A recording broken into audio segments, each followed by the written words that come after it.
आशा भोसले यांच्या शोकप्रस्तावावेळी मराठी भाषेची चिरफाड झाली असं म्हणत राज ठाकरेंनी विधानसभा अध्यक्ष राहुल नार्वेकरांवर टीका केली आहे। नार्वेकरांनी दीनानाथ मंगेशकरांचा दीनदयाल उपाध्याय असा चुकीचा उल्लेख केल्याचं राज ठाकरे म्हणाले। नार्वेकरांनी आशाताईंचा नाही तर मराठी भाषा निधनाचा शोकप्रस्ताव मांडला अशी टीकाही राज ठाकरे यांनी केली आहे। पद्मविभूषण आशा भोसलेंच्या निधनानंतर महाराष्ट्र विधानसभेमध्ये मांडण्यात आलेल्या शोकप्रस्तावावरून राज ठाकरे चांगलेच संतापले। पद्मविभूषण आशा भोसले विधानसभा अध्यक्ष राहुल नार्वेकरांवर मराठी भाषेचा अवमान केल्याचा आरोप करत राज ठाकरेंनी टीका केली। शोकप्रस्ताव वाचताना राहुल नार्वेकरांनी केलेल्या भाषिक चुका आणि उच्चारांवर राज ठाकरेंनी आक्षेप घेतलाय। पंडित दीनदयाल मंगेशकर यांच्या संगीताचा वारसा घेऊन जन्माला आलेल्या मंगेशकर भावंडे ही भारताच्या आणि मराठी लालाटीचे वैभव आहे। आशा भोसले या पंचरत्नापैकी एक होत्या। स्वर्गीय लता मंगेशकर या प्रत्यक्ष भगवंताची वासरी होत्या, तर आशाताई साक्षात राधेच्या मनातले घनश्यामाचा स्वर होत्या।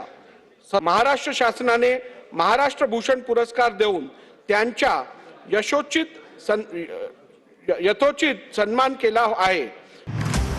पद्मविभूषण आशाताई भोसलेंच्या निधनाचा शोकप्रस्ताव मांडताना नार्वेकरांनी ज्या पद्धतीने मराठी भाषेची चिरफाड केली आणि कागदावर लिहून दिलेलं मराठी पण त्यांना नीट वाचता येत नाही हे पाहून संताप आणि उद्वेग दोन्ही दाटून आला।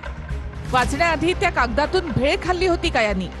बरं, अजून एक शोकांतिका म्हणजे नार्वेकर दीनानाथ मंगेशकरांचा उल्लेख दीनदयाळ मंगेशकर असा करत होते आणि वाटेल तसं मराठी वाचून दाखवत होते। त्यावेळी सभागृहामध्ये उपस्थित एकाही आमदाराला आक्षेप नोंदवावासा वाटला नाही।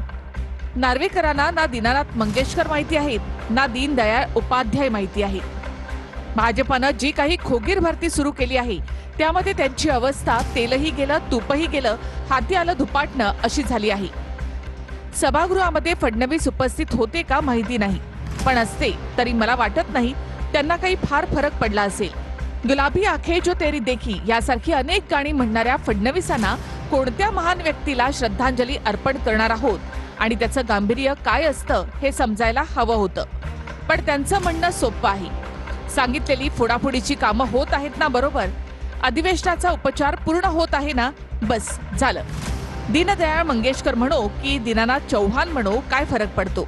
आणि श्री एकनाथ शिंदेना पण याच्याशी देणं घेणं असण्याचं काहीच कारण नाही। महाराष्ट्राच्या विधानसभेत मराठी भाषेला रस्त्यावर सांडून नार्वेकरांनी त्यावर आपला बेजबाबदार बुलडोझर फिरवल्याबद्दल आणि शब्दशः धिंडवडे काढणाऱ्या या वृत्तीचा महाराष्ट्र नवनिर्माण सेनेतर्फे निषेध।